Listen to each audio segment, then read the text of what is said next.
자, 하나님을 아는 것은 공의를 행하는 것입니다. Бурхныг таньж мэднэ гэдэг нь бол зөв ба шударгыг үйлдэхийг хэлнэ. 이와 같이 행하지 않는 것, 이것은 이사야가 저주했던 위선과 본질적으로 동일합니다. Тэгээд зөв ба шударгыг үйлдэхгүй байх нь бол Исаяагийн харааж хэлсэнчлэн хуурамч дүр үзүүлэх ба хуурамч дүр үзүүлэхтэй яг үндсэн чанараараа бол адилхан юм аа. Зөв шударгыг үйлдэх нь Бурхныг таньж мэдж байгаа хэрэгээ. Харин зөв шударгыг үйлдэхгүй байх нь Исаяагийн хараасантай адилхан яг тэр хуурамч дүр эсгэгтэй адилхан юм аа. 자, 그래서 하나님이 이스라엘 백성들을 책망하시는데 이사야 1장에서 11절, 17절에 잘 기록이 되어 있습니다. Энэ тухай Бурхан Исаяагаар дамжуулан хэлсэн байгаа. Исая номын 1-ийн 11-ээс 17 дугаар эшлэл байна. 하나님을 잘 알지 못하면 신앙이 이 형식주의로 기울어지게 됩니다.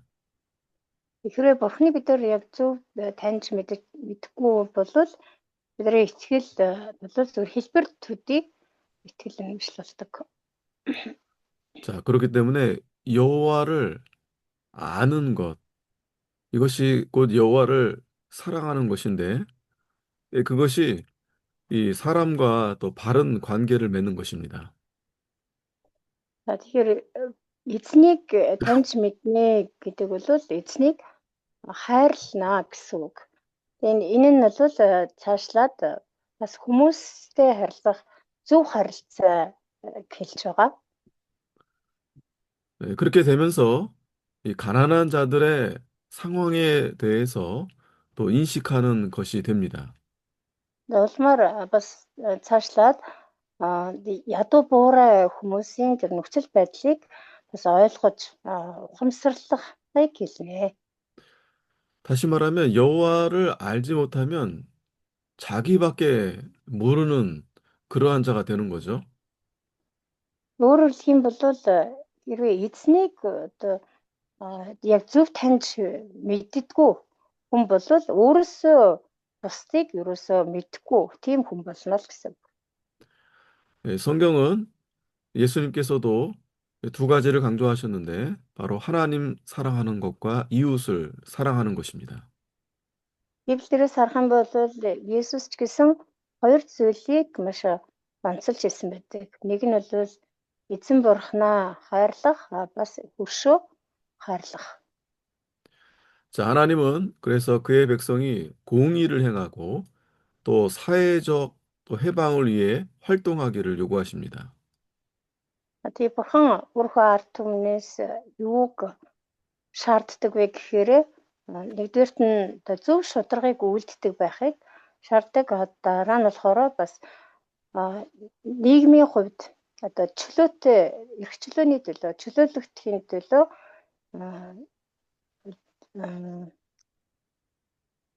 тэмцэх гэх үү нийгмийн эрх чөлөөний төлөө үйл ажиллагаа явуулахыг шаарддаг.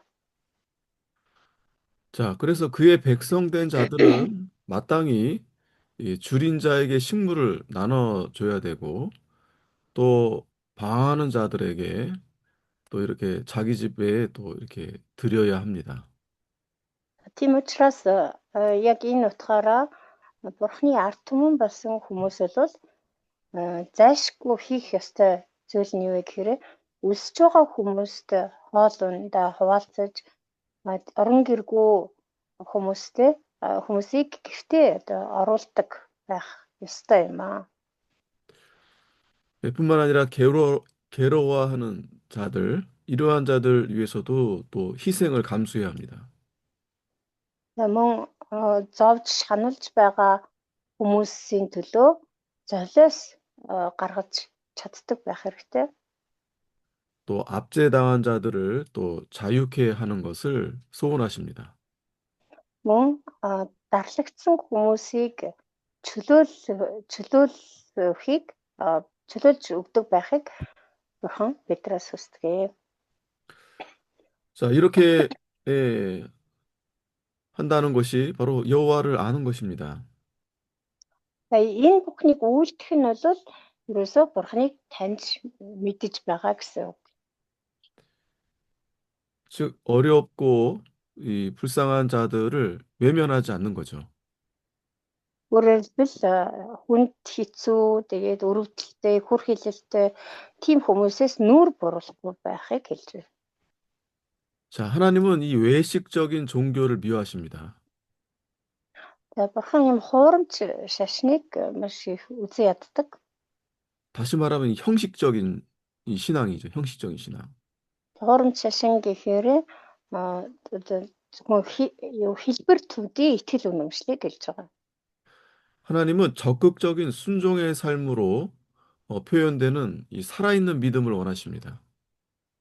Бурхан юуг хүсдэг вэ гэхээр яг тэр амьд итгэлтэй. Тэр амьд итгэл нь юугаар харагддаг вэ гэхээр тэр тууштай, дуулууртай амьдралаар харагдчихэдэг. 이 외식적인 종교, 형식적인 종교는 위선적이고 아무 가치가 없는 것에 불과합니다. Харин тэр нөгөө хуурамч шашин буюу тэр хэлбэр төдий итгэл үнэмшил бол хоёр нүртэй одоо ямар ч үн цэнгүй зүйл байдаг. 자, 그래서 예레미야는 예배뿐만 아니라 행위까지도 개혁할 것을 요구하고 있습니다. Тийм учраас Иеремия биднийг зөвхөн одоо бидний мөргөл төдийгүй энэ үйлдэл маань ч гэсэн шинжилэлт хийх ёстой гэж шаарддаг. 예레미야 7장 5절에서 11절에 잘 기록이 되어 있습니다. Энэ тухай Иеремия 7-гийн 5-аас 11 дээр маш тодорхой хэлсэн байгаа. 예수님도 이 말씀을 인용하시면서 이 성전에 들어가셔서 내 집을 강도의 구렬로 만들지 말라고 책망하셨습니다. Есүс ч гэсэн яг одоо энэ үгийг хэрэгжүүлээд сүмд очоод миний эцгийн гэрийг дээрэмчдийн үүр битгий болгоо гэж зэмлэж маш хатуу уурлан хэлгэнсэн байдаг. 우리가 이 형식적인 이 신앙, 이 종교가 되면 마치 이렇게 강도와 같이 약한 자가 될 수 있습니다. Бидний итгэл үнэмшил яг л ийм одоо хэлбэр төдий хуурамч итгэл үнэмшил болчих юм бол бид нэр өөрсдөө ч мэдлгүйгээр нэгэсэндээ дээрэмчд болж байдаг. 다시 말하면 그러한 이 형식적인 종교, 거기에는 이 진심이 결여되어 있습니다. Тэгэхээр энэ хуурамч шашин энэ хэлбэр төдий итгэл үнэмшилд бол чин сэтгэл гэдэг зүйл байдаггүй. 다시 말하면 이 실체가 없는 거죠. 내적인 실체가 결여되어 있는 것입니다. Өөрөөр хэлбэл одоо тэр дотоод яг тийм бодит төрх бодит зүйл байдаггүй гэсэн үг. 즉, 이 내적인 실체가 없는 의식은 부끄러운 것입니다. Яг тийм бодит зүйл байхгүй хий хоосон тийм байна гэдэг бол үнэхээр ичгүүртэй хэрэг юм. 자, 따라서 우리가 이 영적인 삶, 이 영적인 삶은 이 백성들 사이에 이 공의로우시며 이 거룩하신 하나님의 임재에 대한 증거입니다. Тэгэхээр сүнслэг амьдрал гэдэг бол ард түмний хувьд бол зөв шударга бөгөөд ариун бурхны оршихуйн гэрчлэл болдог. 또한 이 사회에 대한 이 책임의 준행으로 책임을 다하면서 표현이 되는 것입니다. Бас энэ сүнслэг амьдрал юугаар нийгэм дээр болохоор юугаар илэрдэг вэ гэхээр тэр нийгмийн өмнө нь хариуцлага хүлээж байгаагаар илэрдэг. 따라서 진정한 믿음은 만민에 대한 선교를 위한 이 선행 이 조건이다라는 것입니다. 모든 사람에 대해서 이 선교를 위한 이 선행 조건이다. 이 진정한 믿음이. 예.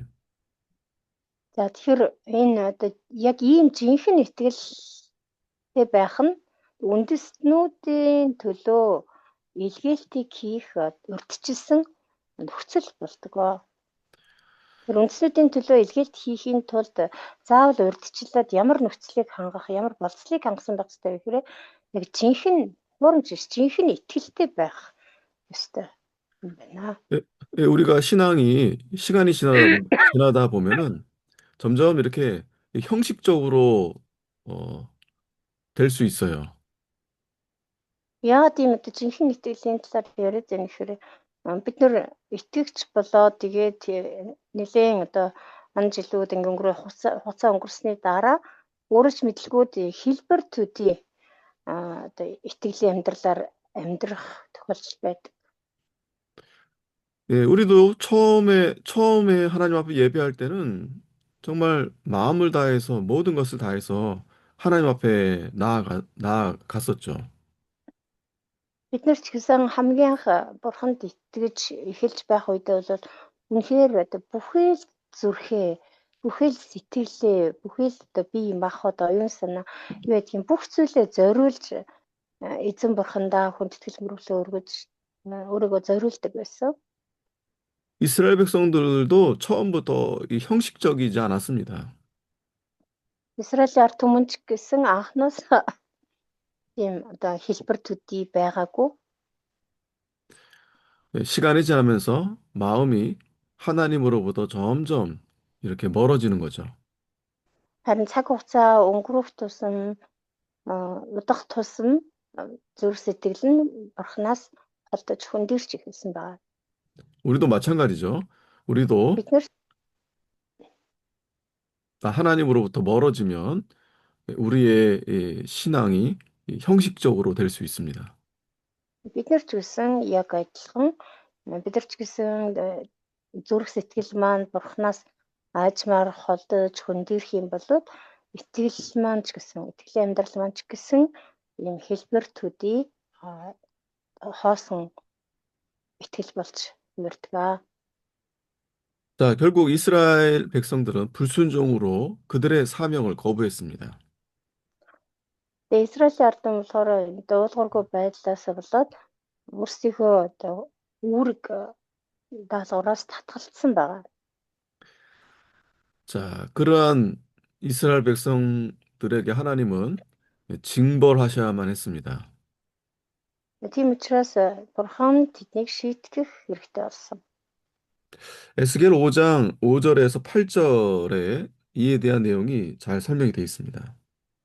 Эсгэл номын 5-ын 5-аас 8 дор ишлэлээр энэ тухай өгүүлсэн байгаа. 하나님 말씀을 잘 순종하면 이 징계할 이유가 없죠. Ихрээ бурханы үгэнд дуулууртай байсан бол хан заавал шийтгэх гээд байхаа албагүй. 자, 또한 이 하나님의 징계가 이방인들에게 이 경고가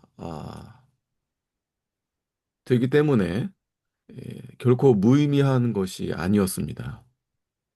Тэгээд бурхан одоо өөрийн ард түмэн болох Израилийг шийтгэж сахилгачуулж байгаа нь харин цэцнүүдийн хувьд бол санаалга болж өгдөг. Учираас энэ шийтгэл энэ сахилгажуулалт бол одоо ямар ч утгагүй зүйл бас биш юм аа. 자, 하나님은 어떠한 제한도 받지 않으십니다. Бурхан бол юугаар ч одоо хязгаарлагддаггүй, юунд ч хоригддаггүй. 하나님이 하시고자 하는 일들은 반드시 다 이루어집니다. Бурханы хийхийг зорьсон бүхэн заавал биелэгддэг. 만약 이스라엘 백성들이 그들의 사명을 실패한다 해도 분명히 다른 이 방법이 있습니다. Тэр Израильд хандсан Израильд өгсөн тэр бурхны үүрэг даалгаврыг израильчууд биелүүлэхгүй байсан ч гэсэн бурханд тэр үүрэг даалгаврыг биелүүлүүлэх өөр ямар нэгэн арга зам байж л байдаг. 예언자들은 이 하나님의 심판을 선포했고 이스라엘의 신앙과 행위를 부흥시켜서 그 사명을 새롭게 하려고 노력했습니다. Шизүүлэгчдийн хувьд бол бурхны тэр шийтгэлийг тунхаглаж Израилийн тэр итгэл үнэмшил болон үйлсийг нь дахин сэргээж тэднэр хүлээсэн үүрэг даалгаврыг нь шинээр биелүүлүүлэх гэж их хичээж байсан. 자, 예언자들의 방법에 대해서 살펴보도록 하겠습니다. Дараагийн сэдв нь болохоор иш үзүүлэгчдийн арга барил. 예언자들은 그 시대의 문제들에 대해서 거론했습니다. Иш үзүүлэгчид болохоор тухайн үеийнхээ асуудлуудын талаар хөндөж ярьдаг байсан. 그리고 종종 그들이 이 상징적인 어떤 행위를 통해서 그들의 이 메시지를 훨씬 더 강화했습니다. Зарим тохиолдолд тэднэр бэлэгдлийн чанартай үйлдэлээр дамжуулж тэр аман мессежээ илүү хүчрүүлж өгдөг байсан. 예를 들면 호세아 1장 2절에 보면은 이 하나님이 호세아에게 음란한 아내를 취하라 이렇게 명령하고 있어요. Жишээлбэл Хосеа номын 1-2 дугаар ишлэл дээр сорох юм бол бурхан Хосеад тэр 1장 завхаа 2절. эмтэй эмийг одоо өөр ихнэр болгож аваа гэрлээ гэж хэлсэн байдаг. Тушаасан байдаг. 자, 하나님이 이 호세아에게 음란한 아내와 결혼하라고 한 이유가 이 음란한 아내는 바로 이스라엘 백성들을 가리키는 거죠. Тэгэхээр энэ тэр Хосеа гэдэг шизүүлэгчд бурхан заавал одоо тийм завхаа тий явдалтай тийм эмэгтэй гихнэрээ болгож аваа гэж тушаасан. Ямар ч хэрэгтэй вэ гэхээр тэр завхаа эмээ нь бол нэгсэндээ Израилийг хэлж байгаа. Израилийг бэлэгдсэн гэдэг юм аа.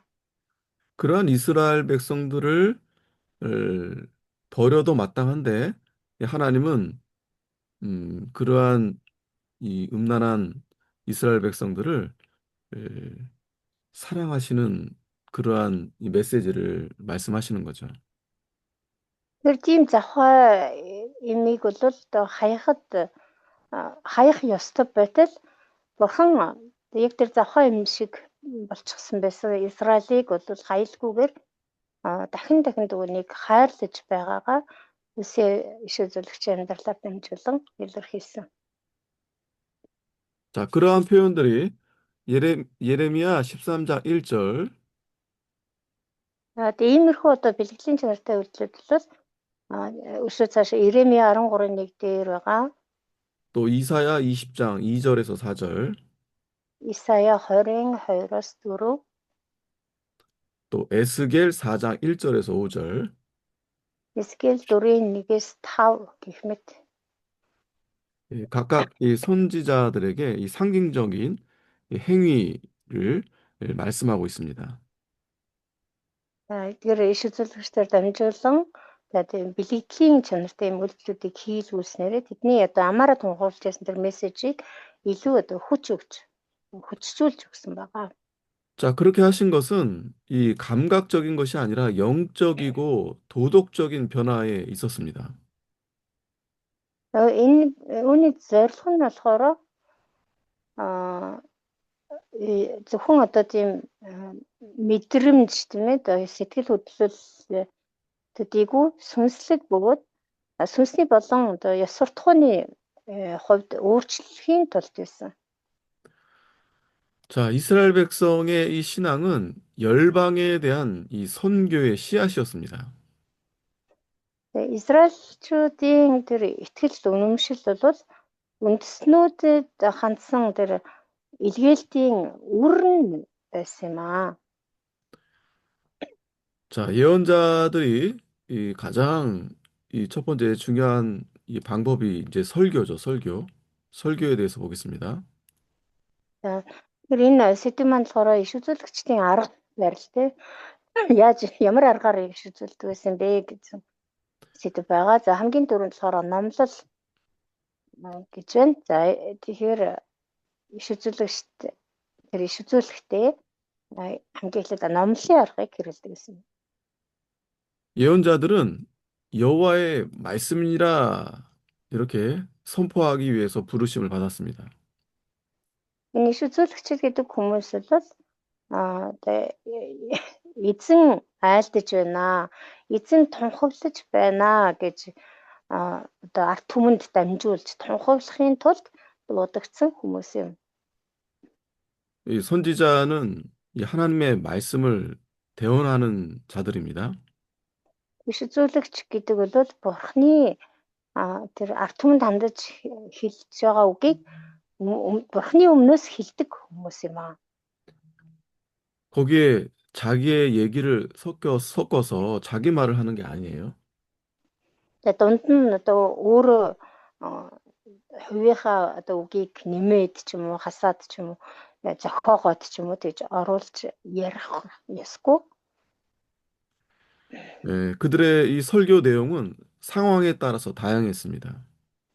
Тэдний одоо номлолынх нь агуулга бол нөхцөл байдлаас шалтгаалаад өөр өөр байсан. 그리고 사회의 그런 악한 그런 행위들, 그리고 도덕적인 부패, 또 종교적 무관심, 이것에 대해서 책망했습니다. Агуулгыг тарах юм бол нийгмийн тэр бузар булаа зүйлс ёс суртахууны тэр ялцрал доройтол шашны тэр одоо тоомжиргүй байдал зэргийг зэмлдэг байсан. 예언자들은 그들 자신의 말을 선포하지 않았습니다. Иш үзүүлэгчид бол өөрсдийнхөө үгийг тунхагладаг байсан.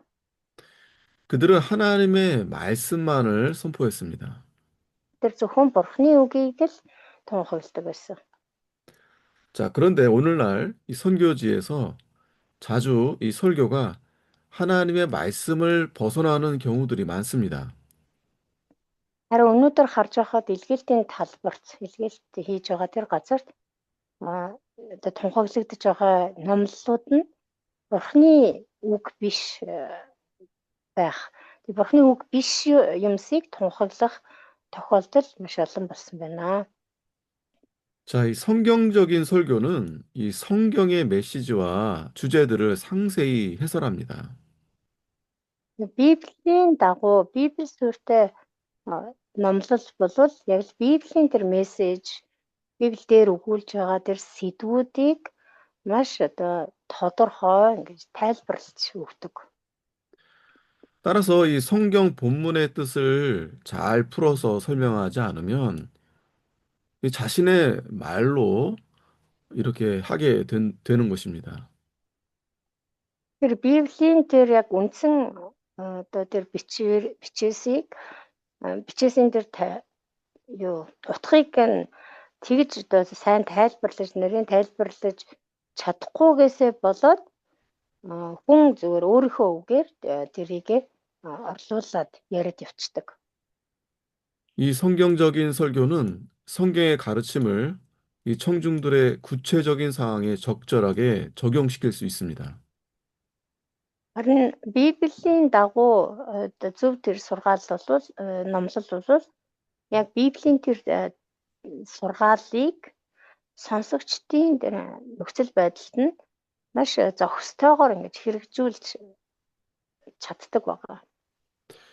네, 우리가 이러한 부분을 잘 우리가 기억을 해야 됩니다.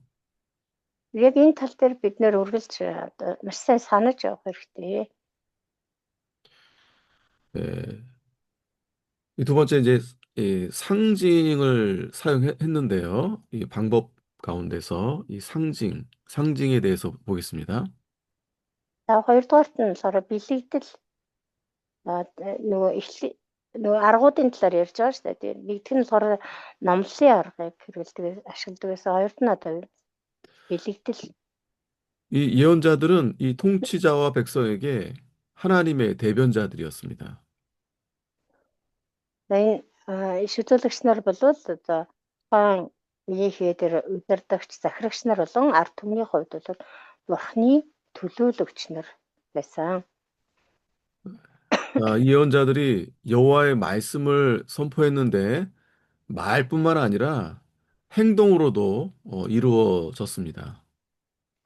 За тэгээд энэ иш үзүүлэгч нар маань бол эзний үгийг тунхагладаг байсан. Тэгээд энэ тунхаглал нь зөвхөн амаараа тунхаглаад зогсохгүй тэр иш үзүүлэгчдийн үйлдэлэр ч гэсэн илэрдэг байсан. 예, 특별히 예레미야 같은 경우는 예언자들의 교훈 방법에 대한 모범을 보여줍니다. Ялангуяа иш үзүүлэгч Иремья бол одоо иш үзүүлэгч нар одоо тэр ард түмнийг сургамжилж зааж сургах тэр арга барилын маш одоо сайн үлгэр дуурайл загварыг харуулсан байгаа. 그는 이 상징, 또 생애, 그리고 말을 통해서 가르쳤습니다.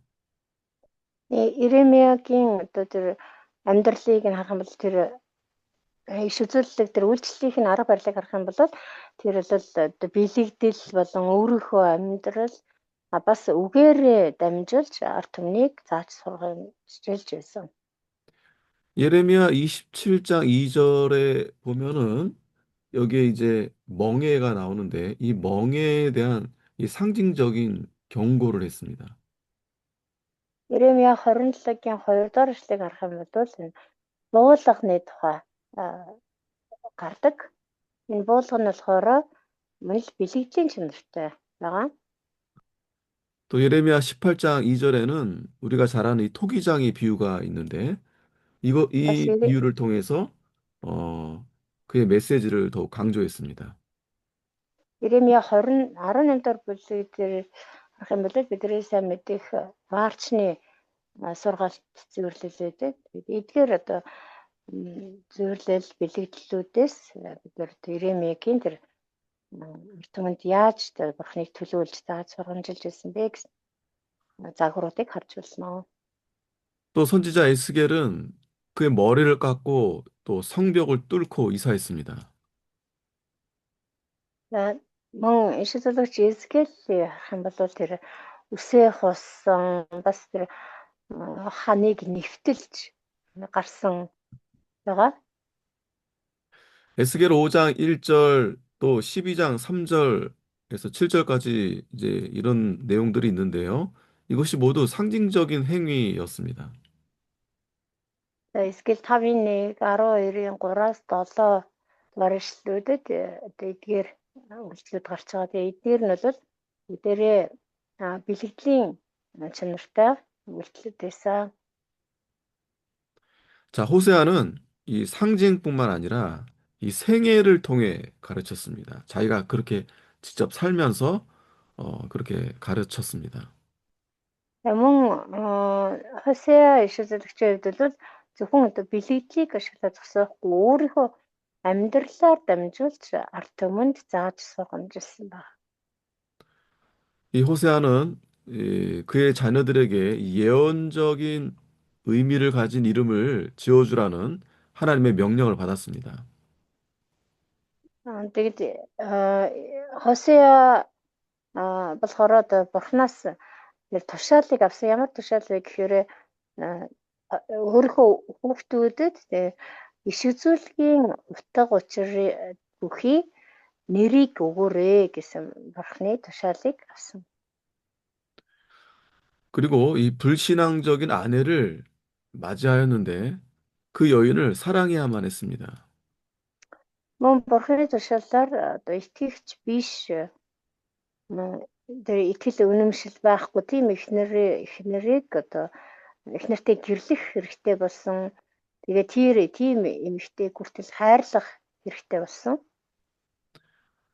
자, 이렇게 호세아의 생애는 이스라엘을 향한 하나님의 불변적인 사랑에 대한 극적인 묘사였습니다. Тэр Хосеагийн амьдрал бол Тэгээ Израильд хандсан Бурхны хувиршгүй хайрын одоо хамгийн дээд оргил болсон дүрслэл тэр хамгийн дээд оргилыг нь одоо дүрсэлж харуулсан амьдрал юм аа. 우리가 호세아 1장 2절에서 8절을 살펴보면 예, 방금 말씀드린 내용이 기록이 되어 있습니다. Хосea намын 1-ийн 2-оос 8 дугаар эшлэлийг уншаад үзэх юм бол саяны хэлсэн агуулга байгаа. 세 번째는 이 능력 대결입니다. 능력 대결. За 예언자들의 3-р нь 능력 болохоор 중에서 иш үзүүлэгч нарын ашигладаг байсан 3 дахь арга нь юу вэ гэхээр хүчний тулаан. 자, 예언자들의 이 혼합주의의 이 거짓 종교. 예, 우리가 이 바알 아세라 있죠. 그리고 우상 Mhm. 숭배 같은 이 문제에 대해서 이 교훈할 뿐만 아니라 능력에서도 발견됩니다. Тэгээд иш үзүүлэгчид бол тухайн үед одоо дэлгэрч байсан ард түмнийг муухруулж дөрвдүүлж байсан тэр холимог үзэл болон хуурамч шашнууд мөн хуурамч шүтэн шүтэх гэх мэт бүхий л асуудлуудын одоо хариулт болгож хариултыг одоо юугаар бас өгдөг байсан бэ? Үзүүлдэг хариултыг нь тэгж өгдөг байсан бэ гэхээр зөвхөн одоо аман сургаал юм уу те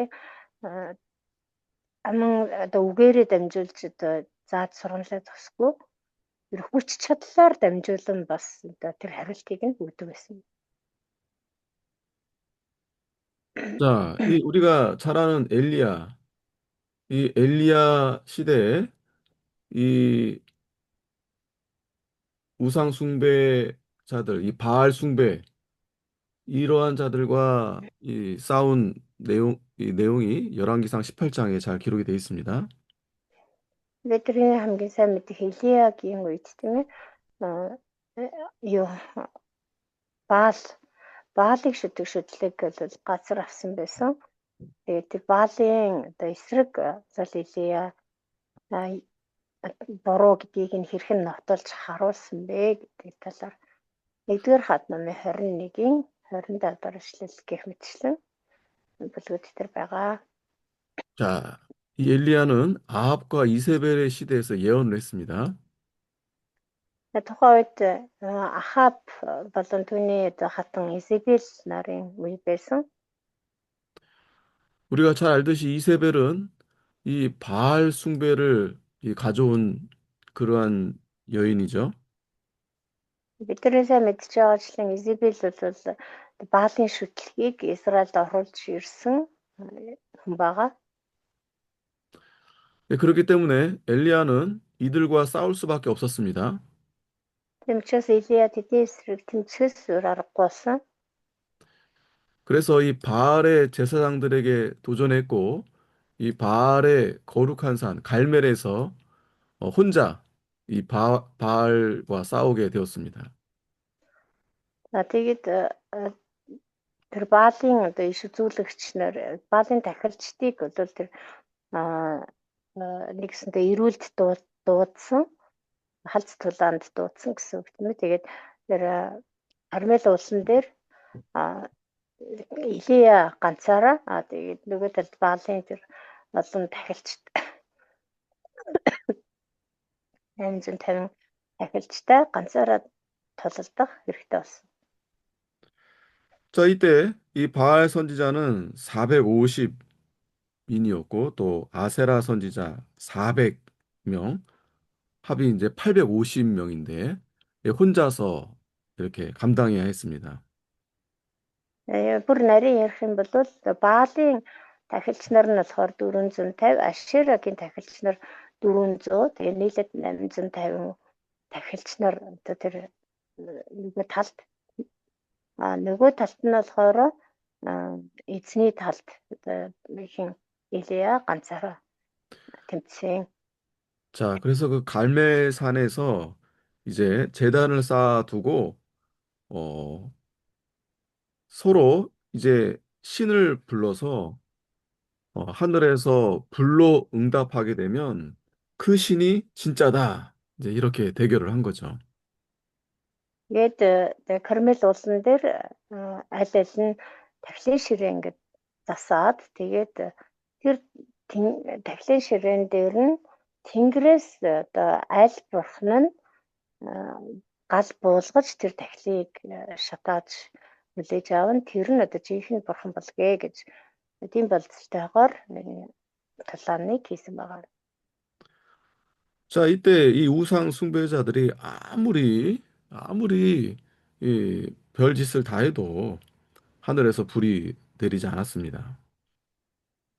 За тэгээд нөгөө хуурамч шүтэн шүтэгчид нь болохоор хичнээн одоо тэр өөрсдөө бурхныг яаж ч одоо уурж аргадаж аашилж бүр эсвэл өөрсдийгөө хэрчиж хүртэл одоо занал хийж сүрдүүлж гуйгаад ч залбираад ч нөгөө бурхан нь Тэнгэрээс гал буулгаж чадаагүй. 자, 그러나 엘리야가 기도하니까 하늘에서 불이 내려서 그 제단을 다 태우게 되었죠. Харин Илия залбирахад Тэнгэрээс гал бууж тэр ширээн дээрх тахлыг бүгдийг шатаасан байгаа. 자, 그것을 모든 백성들이 다 보게 되었고, 또한 그 바알 선지자를 다 죽이게 됐습니다. За энэ бүхнийг бол арт олноороо нийтээрээ өөрсдийнүүдээр харсан. Тэгээд эцэст нь тэр Баал Ашерагийн тахилчдыг бүгдийг нь хороосон. 자, 엘리야가 이렇게 한 목적은 그의 백성으로 하나님 편에 서게 하려는 결단이었습니다. Илия одоо энэ үүнийг хийсэн зорилго нь бол өөрийнхөө арт түмнийг тийм ээ Израилийн арт түмнийг Бурхны талд зогсоох гэсэн шийдвэр байсан юм аа. 다시 말하면 그러한 상황에서 바알 편에 서느냐, 하나님 편에 서느냐, 예, 그러한 이 상황에 이제 직면하게 되는 거죠.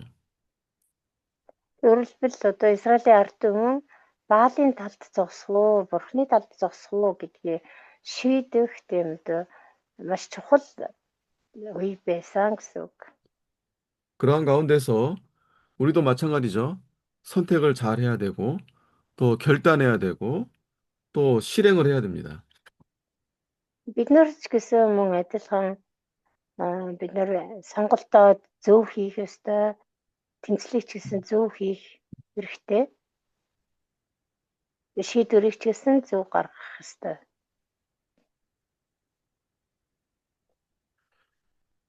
자, 이 적용을 살펴보도록 하겠습니다. За хэрэгжүүлэлт. 예언자들의 응답과 또 그들이 취한 태도에서 우리는 오늘날 이 아시아 교회들이 처한 상황에 적용시킬 수 있는 수많은 사례들을 발견하게 됩니다. За нэршилжүүлэгчдийн одоо хариу үйлдэл болон тэдний хандлага зэргээс өнөөдрийн Аз чуулгануудын нөхцөл байдалд бид нэр авч хэрэгжүүлж болох маш олон жишээг олж харж болно. 이 구약 성경에서 이 솔로몬은 이교 세계에 대한 이 수용에 에, 성공을 했습니다.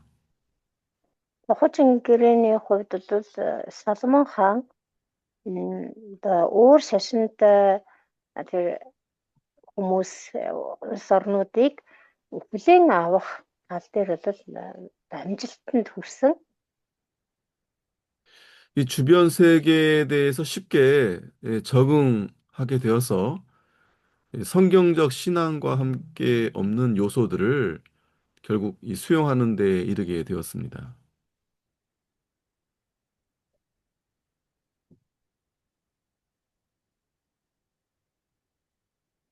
이게 무슨 말이에요? 적응. 그러니까 이 솔로몬이 그러니까 다른 이방의 그러한 세계를 받아들임으로 인해서 음, 그 신앙과 함께 할 수 없는, 그러니까 하나님 말씀에 맞지 않는 그런 것들이 있는데 그것까지도 음, 다 이렇게 가져오게 되었다는 거죠.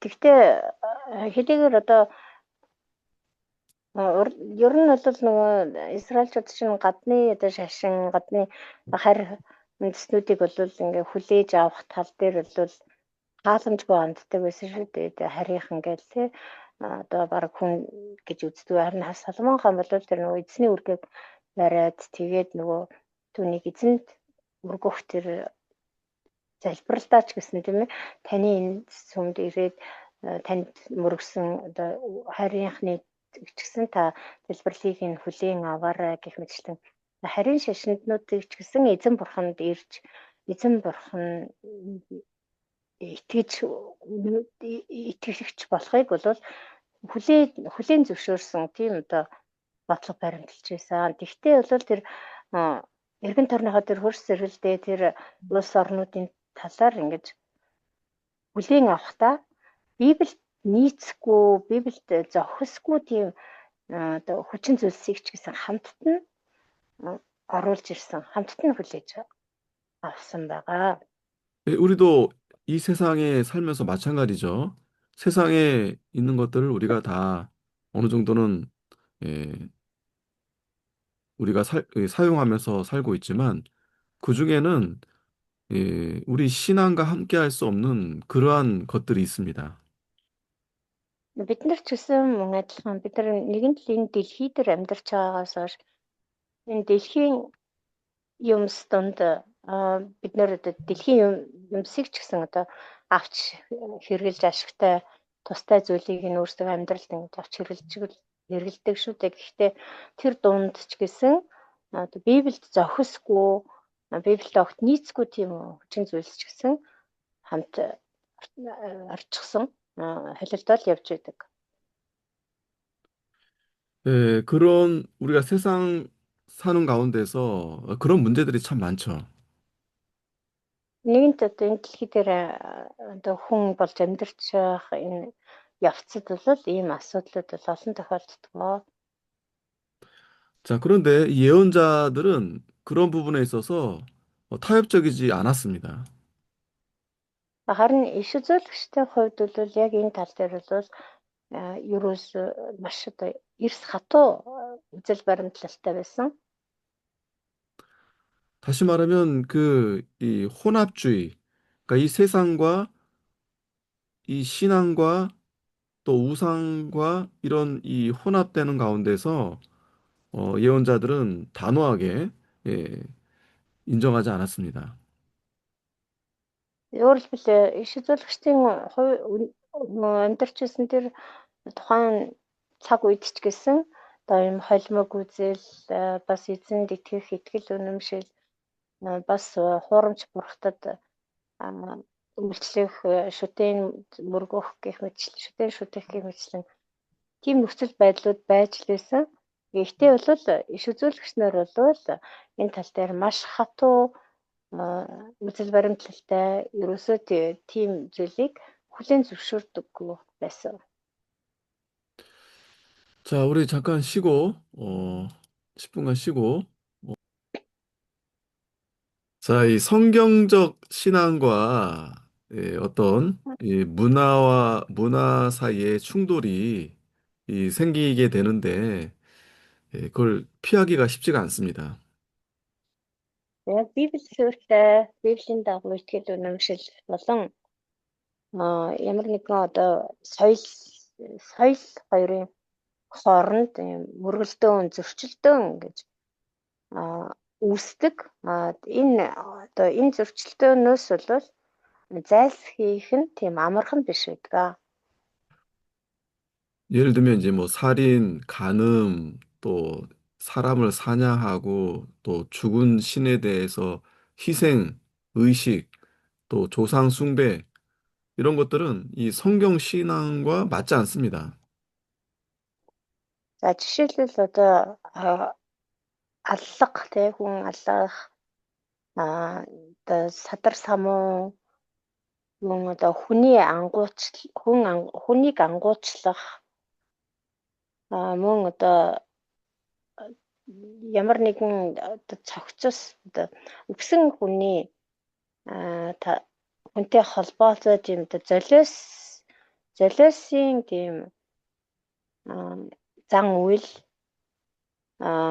мөн одоо жишээлбэл одоо өгсөн хүнтэй хамт их нарыг нь ч юм уу одоо боолуудыг нь ингэж хамт оршуулах гэх тийм юм золиосын зан үйл мөн өвөг дээдсээ шүтэх гэх мэт Библийн итгэл үнэмшилтэй огт одоо хамт байж болохооргүй тийм одоо соёлын элементүүд байдаг.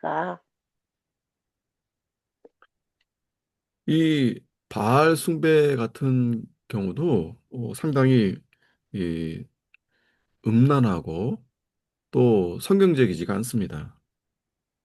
Баалын шүтлэгийн хувьд ч гэсэн тэр баалын шүтэн одоо мөргөлийн зан үйл гэх мэт зүйл нь бол Библиэд бол огт нийцэхгүй зүйлс бол маш их байдаг. 이 세상의 문화 가운데서 그런 부분들이 상당히 많죠. Маш одоо садар самуун те завхаа тийм зан үйл хийх ч юм уу. Гэх мэтчлэн энэ дэлхийн одоо энэ ёс заншил юм уу соёл иргэншил гэх юм уу зүйлс дотор бол иймэрхүү одоо ёс бус зүйлс маш их байдаг. 따라서 교회가 신중하게 이 문화에 대해서 잘 대처하지 않으면 이 혼합주의를 가져오게 됩니다. Тэгэхээр чуулган одоо энэ соёлын дээр хэлбэрийн тал дээр бол маш нухацтай хандахгүй болвол энэ холимог үзэлтэд автах нь амархан байдаг. 자, 그래서 예언자들이 이스라엘 백성들에게 그 이방 문화, 이 혼합주의적인 것에서 벗어나서 그들 자신의 문화로 돌아와라. 이렇게 요청했던 것입니다. Тэгэхээр иш үзүүлэгчид ч гэсэн Израильчуудад энэ гадны тэр харь шашны соёл дох холимог үзлийн нөлөөллөөс ангижирч өөрсдийнхөө тэр үндсэн соёл руугаа буцаж ирэхийг маш их одоо уриалж байсан. 세상 문화는 계속 변화합니다. Энэ дэлхийн соёл ертөнцийн соёл гэдэг зүйл бол байнга хувьсан өөрчлөгдөж байдаг. 하지만 이 진리, 이 종교적 진리의 본질적 또 내적 핵심은 변화되지 않습니다. Харин одоо шашны өөрөөр хэлбэл одоо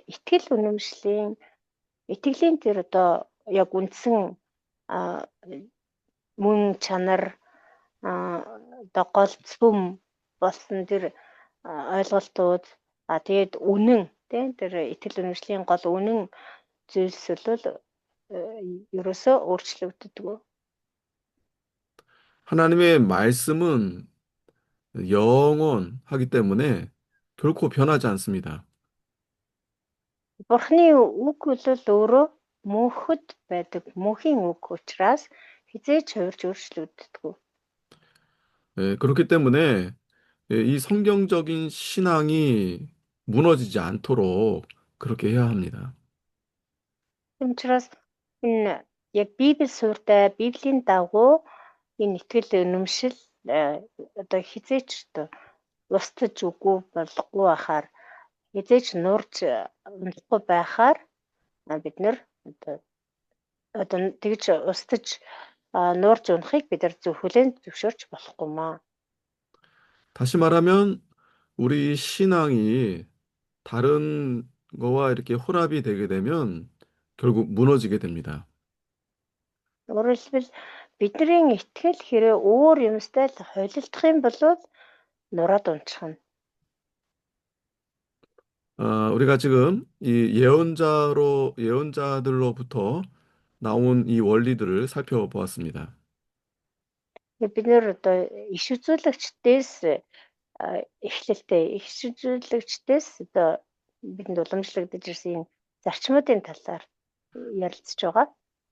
이스라엘 백성들이 불순종하는 가운데 있었지만 하나님의 이 세계에 대한 이 선교는 결코 식지 않았습니다. 네, 다시 그러니까 이스라엘 해주시면. 백성들이 이 하나님 말씀을 잘 순종하지 음, 않았지만 음, 그럼에도 하나님께서 이 세계 선교에 대한 것은 결코 식지 않았습니다. 음.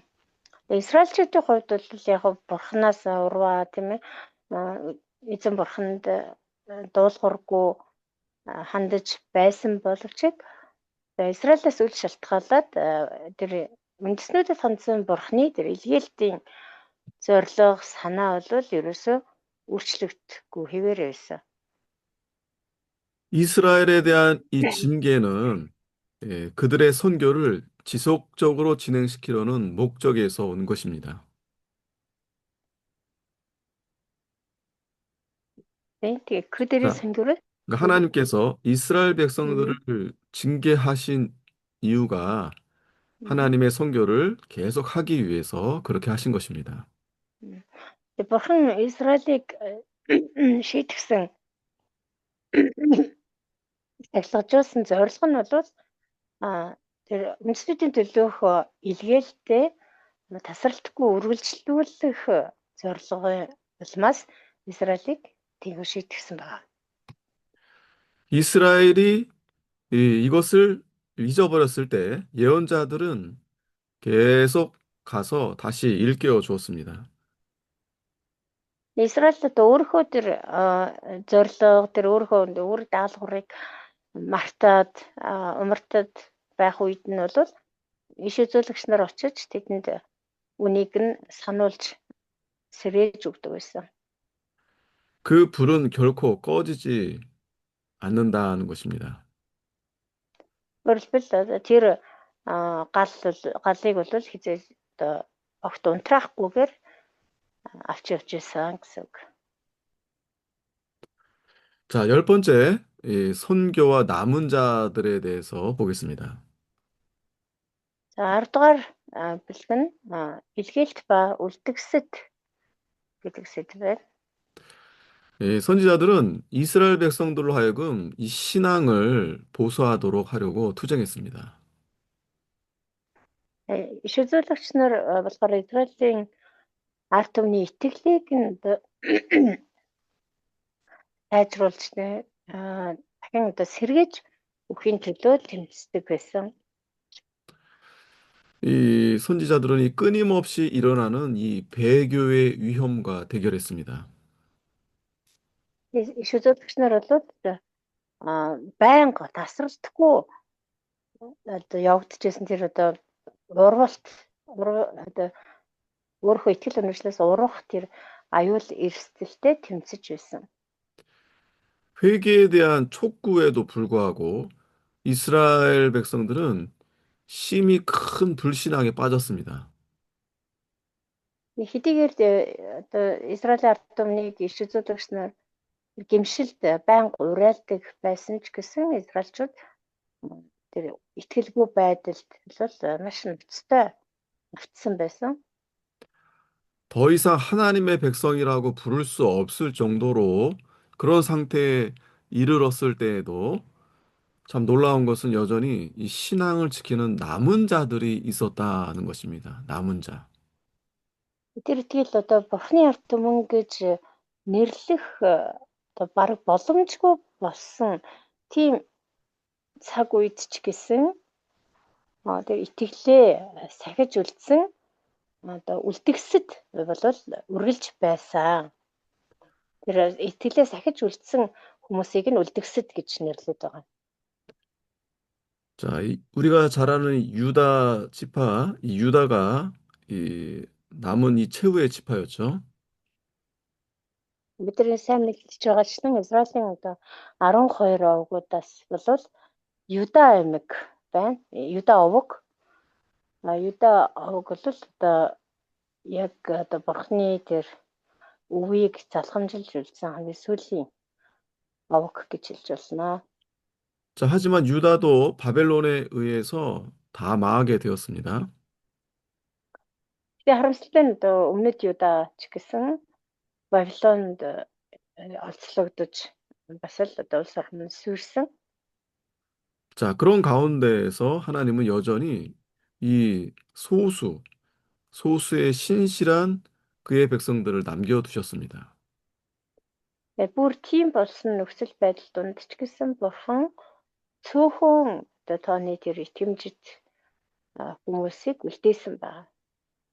자, 그래서 이 남은 자들이 이 선지서에 이 선교적인 주제로 이렇게 나타납니다.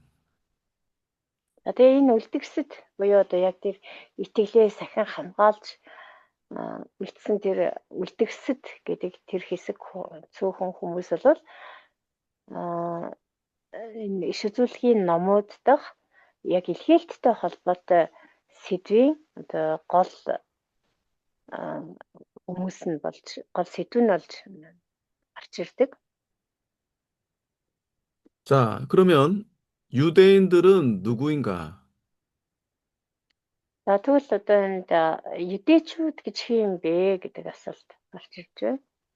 자, 우리가 잘 알듯이 모세 이후로 구약 성경에 등장하는 이 하나님의 백성들, 일반적으로 이제 이스라엘 백성들이죠. Бидний сайн мэдчихсэн Мосегийн үеэс хойш одоо хуучин гэрээний номууд дээр байнга одоо гарч байгаа Бурхны ард түмэн болохоор ерөнхийдөө Израильчууд гэж нэрлэгддэг. 갈라디아서와 이 로마서에서 보면은 바울이 누가 참된 아브라함의 후손인가 이렇게 질문을 합니다. Шинэ гэрээний Галаат ном болон Ром ном дээрээс харах юм бол Паул яг жинхэнэ Авраамийн үр өдөм гэж хин юм бэ? Хин чухам Авраамийн жинхэнэ үр сад юм бэ гэж асуусан. 이렇게 이 물음에 바울 자신도 히브리인 중에 히브리인이고 혈통과 의식을 지키는 면에서 자신도 엄격한 유대인이고 또 율법으로는 바리새인이다라고 말을 합니다. Энэ асуултанд Паул өөрийгөө ч гэсэн одоо жишээ болгоод хэлсэн мэт. Тэгэхээр би бол жинхэнэ одоо еврейн дундаас еврей цус одоо мах цус болон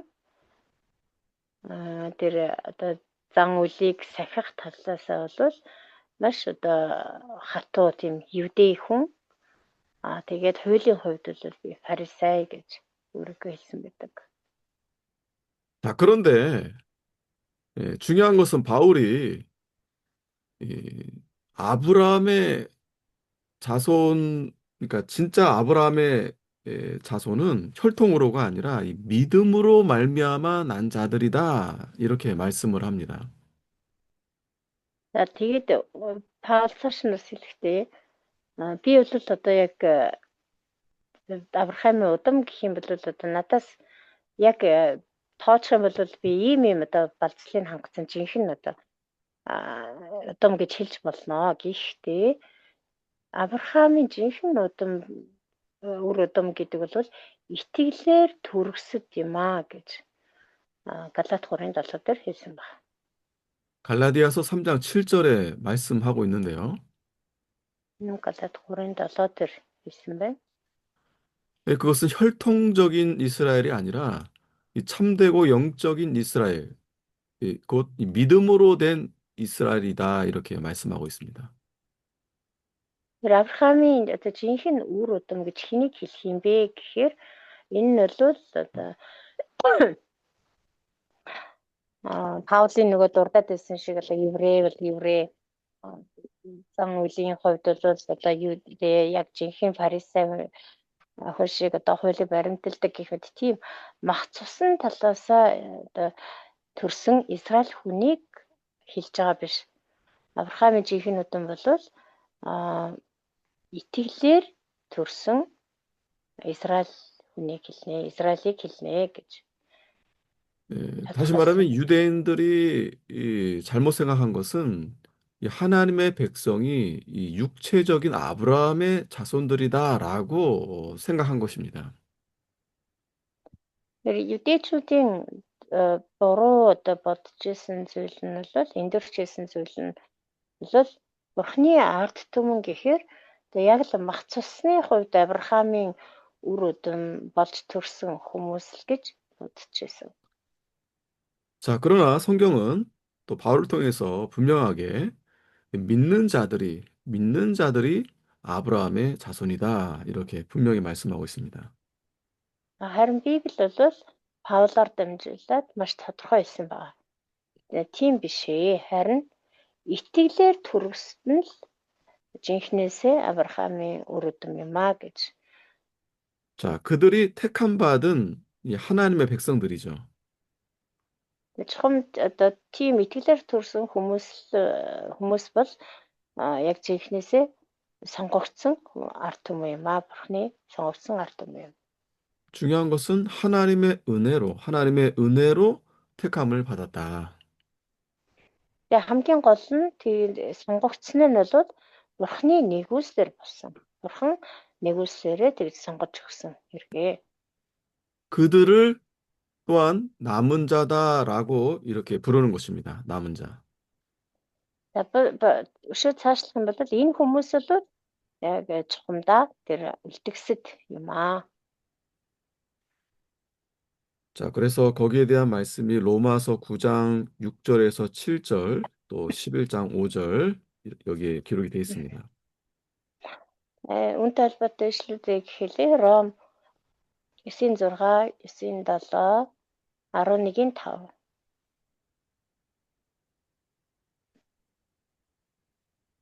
자, 이 남은 자들에 대한 교리는 특별히 이스라엘과는 달리 이 신앙 있는 남은 자들로 간주되던 유대에서 이 예언 활동을 했던 이사야의 초기 사역에 이 발전을 했습니다. 그러니까 이 남은 자들에 대한 교리가 이사야 초기에 이렇게 시작이 됐습니다. 그런 교리가. Мгм. За энэ үлдгэсдийн тухай энэ сургаал онол сургаал нь болохоор анх одоо хизээнээс эхэлж гарч ирсэн бэ гэхээр Исаягийн одоо үйлчлэлийн ихэнх үеэс бий болж өгсөн байгаа. 그 시대에 우리가 열왕기 우리가 서의 그 역사를 보면 점점 이 북이스라엘은 이제 하나님을 떠나서 우상을 숭배하는 그런 나라로 되었죠. За энэ үе одоо Исаягийн үйлчлэлийн ихэнх үе юугаар онцлог юм бэ гэхээр хаант улсын хуваагдлийн үе байгаа. Тэгээд хаант улс Давидын байгуулсан хаан Израилийн хаант улс хоёр салаад хойд Израилийн хаант улс нь болохоор одоо нөгөө хуурамч шүтэн шүтэх замаар одоо эргэл төвцөлтгөө орсон. 반면에 유다는 그래도 이 언약과 또 다윗의 집에 또 이렇게 하나님께 충성된 자들이 남아 있었습니다. Харин өмнөд Юдагийн хаант улс болохоор харьцангуй одоо Бурхны тэр амлалт болон Давидын тэр одоо Бурханд үнэнч байсан тэр итгэл үнэмшлийг өвлөж авсан хүмүүс бас харьцангуй үлдсэн байсан. 자, 하지만 결국 이 바벨론에 의해서 이제 남유다도 다 망하게 되었죠. Гэхдээ л харамсалтай нь эцээс Бабилоны улмаас өмнөд Юдач гэсэн мөксөн. 그리고 또 바벨론으로 또 포로로 잡혀가게 되었습니다. Тэгээд бүгд олзлогдоод Бабилон руу зөвлөгдсөн байгаа. 그러한 가운데서 유다는 인내했습니다. 백성들은 인내했습니다. Гэсэн ч гэсэн одоо өмнөд Юдагийн ард түмэн бол маш их төсвөр төвчээрээр туулсан. 이 남은 자에 대한 이 사상은 유대 민족에게 강하게 뿌리 박히게 되었습니다. За тэгээд энэ одоо үлдгэсдийн тухай энэ үзэл санаа бол одоо Юдэ үндэстэнд одоо еврей үндэстэнд бол маш тийм бат бөх үндэстэй болж эхэлсэн байгаа. Маш одоо бат бэх тийм үндэстэй санаа болж тогтсон. 이사야가 예언하던 시대에는 아직 그 망하기 전이었는데 직전이었죠. 하지만 유다도 심각하게 타락한 상태였습니다. Исаягийн иш үзүүлжсэн дээр үед бол өмнөд Юда хараахан одоо мөхөөгүй байсан. Гэхдээ л итгэлийн хувьд бол ер нь бол маш тийм ялдарч давхарсан байдалтай байсан. Яг л одоо мөхийн өмнөх үе байсан. 또 아모스 선지자, 또 호세아 선지자, 이 선지자들이 또 이 하나님의 말씀을 선포했음에도 불구하고 이스라엘은 하나님의 말씀을 거부하며 또 심각한 이 타락으로 나아가게 되었습니다. Мөн Амос Хосеа гэхэд иш үзүүлэгчд эзний үгийг тунхаглаж үйлчилж байсан хэдий ч Израильчууд бурхны одоо тэр амлалтаас татгалзаж сүнсний хувьд бол маш тийм садар самуун байдал руу эргэлт хөцөлтгөө орсон байсан. 이 북이스라엘은 하나님의 은총을 완전히 짓밟아 버렸습니다. Өөрөөр хэлбэл хойд Израилийн хаан тулс бол бурхны тэр өршөөл нэгүслийг бол бүр мөсөн мартсан байсан. 네, 그렇기 때문에 이 예언의 성취에 대한 소망은 자연적으로 이제 유다로 향하게 되었죠. За хойд Израильчууд одоо нэгэнт одоо тийм болчихсон учраас нөгөө иш үзүүлэлт биелэгдэнэ гэсэн тэр найдвар болвол хойд Израилаас харагдахаа болсон. Тийм учраас аянда тэр найдвар бол өмнөд Юда руу чиглэсэн байгаа.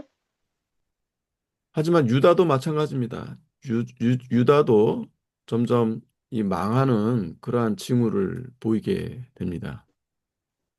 Гэвч өмнөд Юдаач гэсэн мөн ялгаагүй аажмаар ер нь мөхөх тэр шинж тэмдэг нь илэрч эхэлсэн.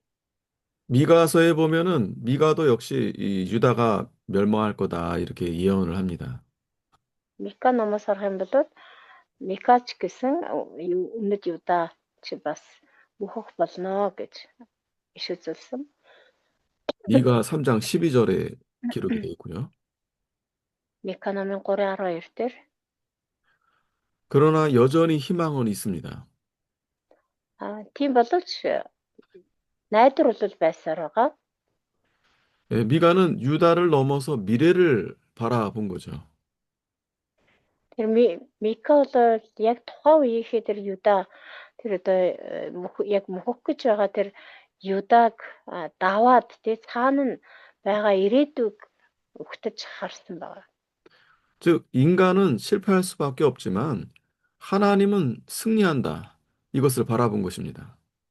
Өөрөөр хэлбэл одоо хүн бол ингээд одоо сүрхээс аргагүй тий мөхөж сүрхэж дампуурхаас аргагүй тийм сул дорой боловч эцсийн эцэст бурхан бол ялдаг юм гэдгийг Мика олж харсан байна.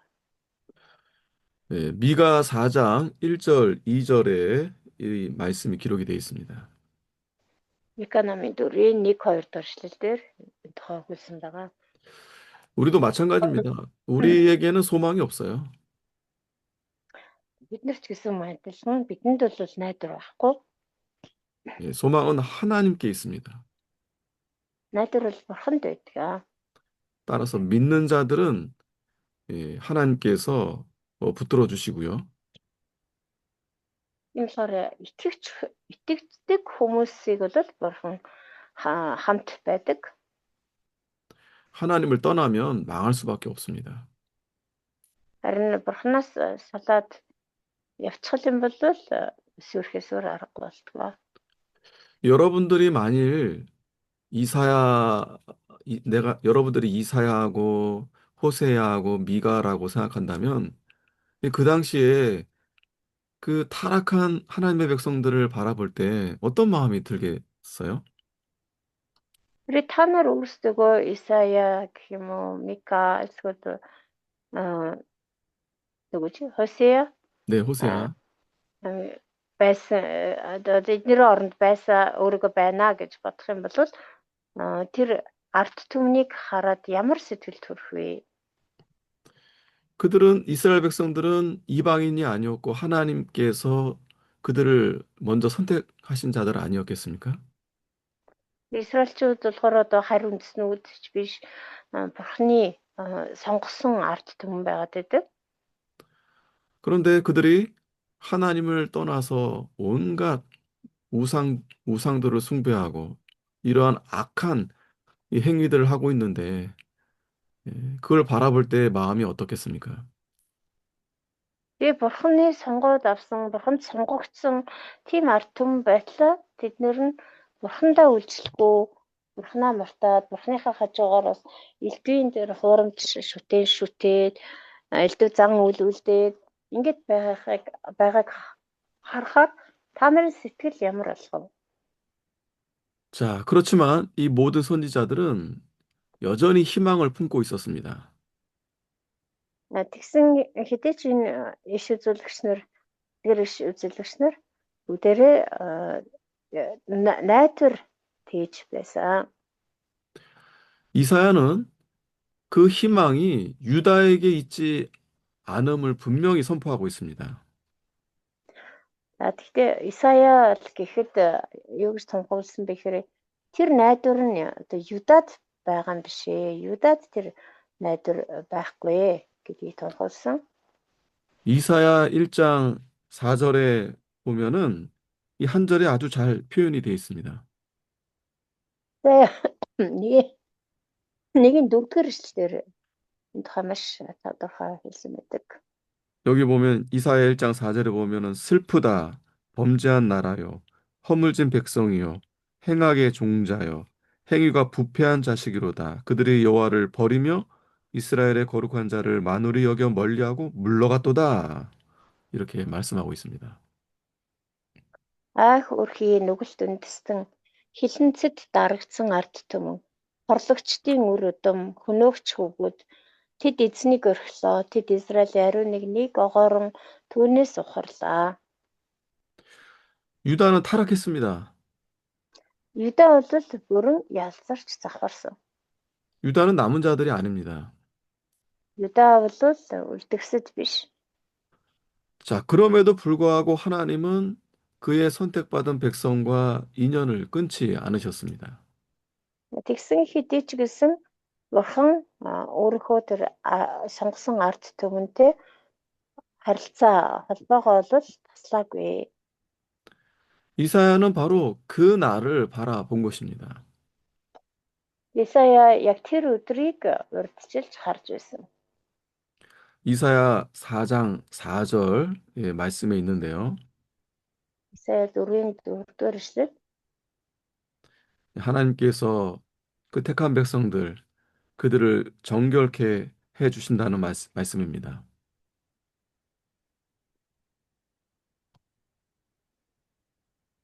여보세요? 네, 택한 백성들을 하나님께서 정결하게 해 주겠다고 말씀을 해 주셨습니다.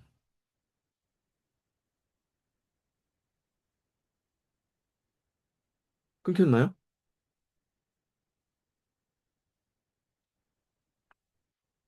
Члаа. 아이고, Хараад ирсэн. 네, 목사님. 갑자기 끊겼나 보네요. 네. 예, 다시, 예, 예. 녹음이, 되고, 예. 예. 자, 들리죠? 네. 네네네네. 그러니까 하나님께서 이 택한 백성들의 죄를 깨끗이 씻어 주시겠다고 말씀해 주셨습니다. 그 이사야서 4장 4절. 4절 Исая 4-4-ыг харах юм бол Бурхан өөрийнхөө сонгосон ард түмний гим нүглийг угааж өгнө гэсэн байгаа. 하나님의 백성의 선교에 대한 이 소망의 내용이 이사야서에 처음 몇 장에서 잘 나타나 있습니다.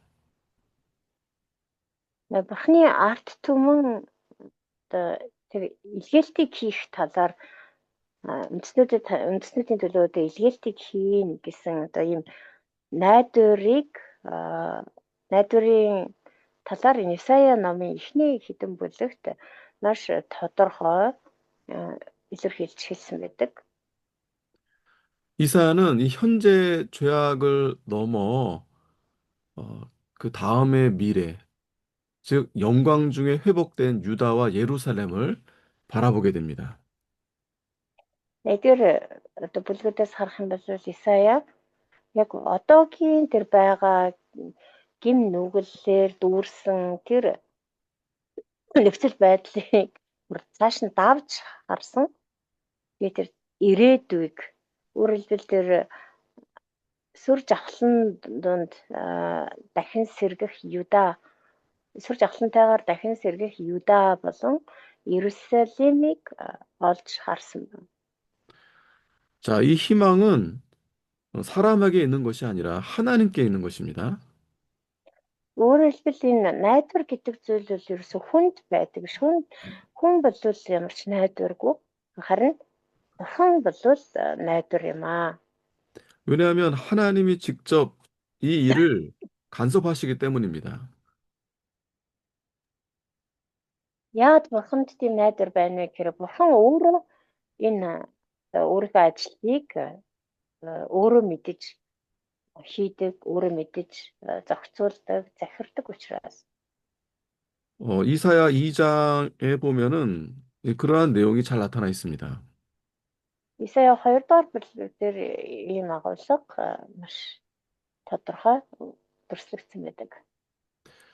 하지만 유다는 이 우상 숭배, 뭐 여러 가지 이 세상의 더러운 거, 또 세상의 이런 것 때문에 상당히 부패하게 되었습니다. Тухайн Юда болохоор өмнөд Юда болохоор тэр шүтэн шүтэх тэгээд ийд шийд за дээрэс нь одоо цэрэг зэвсгийн хүч юм одоо эд баялаг гэх зүйлсээр маш их ялцарч дооройтсон байсан. 자, 하나님을 떠난 죄에 대해서는 반드시 징계를 받습니다. Нэгэнт одоо Бурхныг өмөрцөн эзэн Бурхнаа одоо хайсан энэ гэм нүглээ бол шийдэл хүлээхээс өөр аргагүй. 자, 하나님은 분명히 처음에 우리가 이 이스라엘 백성들을 통해서 이렇게 선교를 계획하셨는데 지금은 그렇게 할 수 없는 상황이 되었죠. Тэр анхандаа бол Бурхан Израиль гэдэг ард түмэн, Израилийн ард түмнэр дамжуулан илгээлтийг хийхээр төлөвлөсөн байсан. Гэтэл одоо Израилийн байдал бол энэ төлөвлөгөөг биелүүлэх боломжгүй болсон. 그러면 하나님의 선교가 멈추게 되는 걸까요? Тэглээгээд Бурханы нөгөө илгээлтийн ажил зогсчих юм болов? 그렇지 않습니다. Тийм биш ээ. 그 사명은 하나님 자신이 그 소망의 징표를 주셨기 때문에 결코 실패하지 않습니다. Яагаад вэ гэвэл Бурхан өөрөө тэр одоо найдварын тэмдэг болдог учраас Бурханы одоо төлөвлөсөн зорьсон ажил бол хизээч бүтлгүйтгэвэ. 그 징표가 바로 임마누엘입니다. Тэр Бурханы одоо тэр тэмдэг нь юу юм бэ гэхээр Иммануэль. 그 임마누엘이 바로 예수 그리스도가 되시는 거죠. Иммануэль гэдэг нь бол Есүс Христ гэсэн. 그래서 이 사명은 결국 하나님이 보내신 메시아에 의해서 성취가 된다라는 것입니다. Тийм учраас энэ одоо үүрэг даалгавар бол эцээсээс Бурхны илгээсэн Месиагаар дамжин биелээ олно гэсэн үг. 어, 이사야 7장 14절 말씀 보면은 여기 임마누엘이란 말씀이 있어요. Исая 7-гийн 14-ыг харах юм бол Иммануэль гэдэг үг гарч байгаа. 처녀가 잉태하여 아들을 낳을 것인데 그 이름을 임마누엘이라 하라고 했습니다. Нэгэн үзэгтэн нэгэн онгон бүсгүй хүлэмтэй болж хүү төрүүлж түүнийг Иммануэль гэж нэрлэнэ. 자, 처녀가 잉태해서 낳은 아들이 바로 예수님이시죠. Наад онгон бүсгүйгээс төрсөн хүү гэхээр Есүс байгаа тийм ээ. 예, 그분이 어떤 분이신가 이사야 9장 6절, 7절에 또 말씀하고 있습니다. За тэгээд тэр ямар одоо хүү юм бэ? Есүс гэдэг чинь хин юм бэ гэдэг нь бол Исаясын 6-7 дугаар эшлэлдээ маш тодорхой хэлж өгсөн байна. 그 처녀에서 몸에서 나신 분이 바로 전능하신 하나님이고 또 평강의 왕이 되신다 이렇게 말씀하고 있습니다. Тэр онгон бүсгээс төрөх хүү бол гайхамшиг зөвлөгч хүчит бурхан мөнхийн эцэг инхийн жонон юм аа гэсэн. 즉, 예, 그분이 오심으로 말미암아 이 어둠에 있는 자들에게는 빛이 비춰지게 됩니다. Тэр нэгэн ирснээр харанхуйд багштын дээр гэрэл тосголно. 이사야 9장 1절, 2절에 보면은 요단 저편 그리고 이방의 갈릴리 여기에 그 빛이 임할 것이다라고 했습니다. Исая 9-ийн 1-2 дугаар эшлэлээс харах юм бол Урдын цаг дээрээс Зебулун нутаг Нафтали нутгийг үлдэж байсан бол хожим нь Харийнхны нутаг Галил, Йорданы нөгөө тал Тэнгисийн замыг нэр сүртэй болгоно харанхуйд алхаж яваар түмэн их гэрлийг үзнэ. Үхлийн сүдэрт нутагт суугчдын дээр гэрэл туснаа гэсэн. 자, 그래서 그 이사야의 말씀이 이루어지죠. Яг одоо энд хэлсэнчлэн Исаягийн энэ шиг зүйлдэг биелэгдсэн. 그래서 마태복음 4장에 보면은 예수님이 그곳으로 가셔서 복음을 전하십니다. Матай 4-р бүлгээс харах юм бол Есүс яг л энэ Исая ном дээр дурдсан тэр газар руу очиж сайн мэдээг тунхагласан байгаа. 예, 마태복음 4장 의 내용을 참고하시면 됩니다. Матай 4-р бүлгийг харахад болно. 그날에는 하나님은 만민 중에서 그의 남은 백성들을 모으실 것입니다. Тэгээ тэр өдөр ирэхэд бурхан үндэстнүүдийн дундаас үлдгэсдийг цуглуулах болно. 궁극적으로 이루어진 메시아의 왕국에서 이 창조의 갱신이 있을 것입니다. Эцэст одоо Месиагийн тэр хаант улсад бүтээлийн одоо шинжилэлт явагдах болно. 뿐만 아니라 그의 통치 아래 물이 바다를 덮음같이 여호와를 아는 지식이 충만하게 될 것입니다. Өөр зогсохгүй түүний засаглал дор далайн усаар дүүрэн байдгээд л дэлхий эзний тухай мэдлэгээр дүүрэх болно. 즉, 이 새하늘과 이 새 땅이 이루어지는 것이죠. Өөрөөр хэлбэл шин тэнгэр ба шин газар бий болно гэсэн үг. 예, 우리가 이 하나님의 선교에 대해서 우리가 커다란 소망이 있습니다. Энэ бурхны илгээлтийн тухайд бол бидэрт маш их найдвар байгаа. 그 소망은 우리가 이해할 수 있는 범위를 넘어섭니다. Тэр найдвар бол бидний одоо ойлгож чадах тэр хүрээнээс Өөр хальсан, давсан тийм одоо найдвар байдаг. 하나님은 역사의 한 목적을 갖고 계시고 그 목적을 성취할 것입니다. Бурхан хүн төрөлхтний түүхэнд бол тодорхой зорилготой байдаг. Тэр зорилгоо заавал биелүүлэх болно. 그 목적을 이루시기 위해서 소수의 사람들을 택하실 것입니다. Тэр зорилгоо биелүүлэхийн тулд цөөн тооны хүмүүсийг Бурхан сонгох болно. 여러분, 우리 생각에는 많은 사람을 택해서 일하실 것 같죠? Бид нэр бодохдоо Бурхан маш олон хүмүүсийг сонгож аваад тэгээд зорилгоо биелүүлэх юм шиг санагдаж магадгүй. 자, 그런데 하나님은 그렇게 하지 않으셔도 한 사람으로도 충분히 하실 수 있으십니다. Харин Бурхан болвол заавал тийм олон хүнийг сонгох хэрэг байхгүй. Ганц хүн байхад л хангалттай. 즉, 하나님께서는 하나님과 마음이 합한 사람을 찾으신다는 거죠. Өөрөөр хэлбэл Бурханы зүрх сэтгэл нийцэн. Өөрөөр хэлбэл Бурхантай адилхан зүрх сэтгэлтэй хүнийг л Бурхан хааж идэг. 길이 있으면 대부분 사람들은 넓은 길로 가기를 좋아합니다. Зам байлаа гэхэд ихэнх хүмүүс нь өргөн замаар явахыг сонгодог. 자, 그런데 예수님이 가신 길은 분명히 좁은 길이다라고 했습니다. Харин Есүсийн явсан зам бол ялцчгүй нарийнхан зам байсан. 왜냐하면 예수님을 따라가는 길이 이, 아무나 갈 수 없기 때문에 그렇게 말씀하신 거죠. Яагаад нарийнхан зам гэж хэлсэн бэ гэвэл Есүсийн тэр явсан зам бол хин дуртай хүн болгоны дагаад явцдаг тийм амархан зам биш.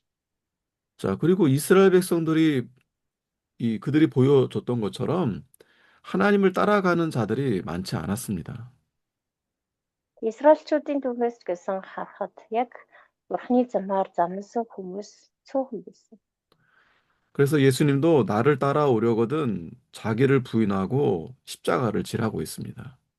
Тиймээс Есүс ч гэсэн хэрвээ намайг дагая гэвэл өөрийгөө үгүйсгэж загалмайгаа үүрээд дагаа гэсэн. 이 세상에서 뭐 똑똑하고 돈이 많고 뭐 여러 가지 세상에 좋은 것들을 가지고 있다고 해서 하나님이 그 사람을 사용하시는 게 아닙니다. Надад энэ дэлхийн одоо хүмүүсийн тэр бүх болцлыг, шаардлагыг хангасан тийм ээ. Одоо мэдлэгтэй бол мэдлэгтэй, эд баялагтай бол эд баялагтай тийм байлаа гэж ханд сонгогдсон гэсэн үг шээ. 왜냐하면 대부분 Бурхныг 그런 дагаж 자들은 чадна гэсэн. Бурхныг дагаж чадна гэсэн үг шээ. 왜냐하면 대부분 그런 자들은 하나님을 자랑하는 것이 아니라 자기를 자랑하기 때문에 그렇습니다. Яг тэгвэл тийм хүмүүс ихэнхчлэн Бурхнаар сайрхах биш өөрөөрөө сайрхах гэсэн байдаг. 그래서 바울이 고린도전서 1장에 너희를 봐라. 지혜 있는 자가 많지 않고 또 능력 있는 자가 많지 않고 분별 좋은 자가 많지 않다라고 했습니다. Учираас 1-р Коринт 1-р бүлэг дээр хин Паул хэлсэн байгаа тийм мэрэгэн ухаанд нь ч тийм их биш. Хэдий одоо тэр бурхан сонгогдсон хүмүүсийн дунд харахад мэрэгэн хүмүүс ч олон биш, хүчтэй ч олон биш гэх мэтлэн хэлсэн байдаг. 그러니까 세상에서 미련하고 약하고 멸시받는 자들을 택했다는 거예요. Өөрөөр хэлбэл бурханы сонгосон тэр хүмүүсийг харахад ерөөсөө энэ дэлхийн хувьд бол одоо муухайг, мөхөс тийм хүмүүсийг л бурхан сонгож авдаг гэсэн. 자, 그 이유는 하나님 앞에서 아무도 자랑하지 못하게 하려고 하신 것입니다. Яагаад вэ гэхээр ерөөсөө эзэн бурханы өмнө хинээч сайруулахгүй тулд юм аа. 자, 우리가 이 남은 자들에 대해서 다시 한번 잘 생각해 보면 좋겠습니다. Тэр энэ үлдгэсэд гэж хэм бэ гэж үлдгэсийн талаар бид нөр дахин сайтар тунгаан бодох хэрэгтэй. 이 남은 자들을 통해서 하나님이 하나님의 뜻을 이루어 나아가게 하신다는 것입니다. Бурхан ерөөсөө энэ үлдгэсээр л дамжуулж өөрийнхөө ажлыг хийдэг, зорилгоо биелүүлдэг. 저와 여러분들이 이 남은 자다라는 것을 잘 기억하면 좋겠습니다. Та бид нар л энэ үлдгэсэд юм аа гэдгийг өрүүлж санаж авах хэрэгтэй. 자, 오늘 여기까지 하겠습니다.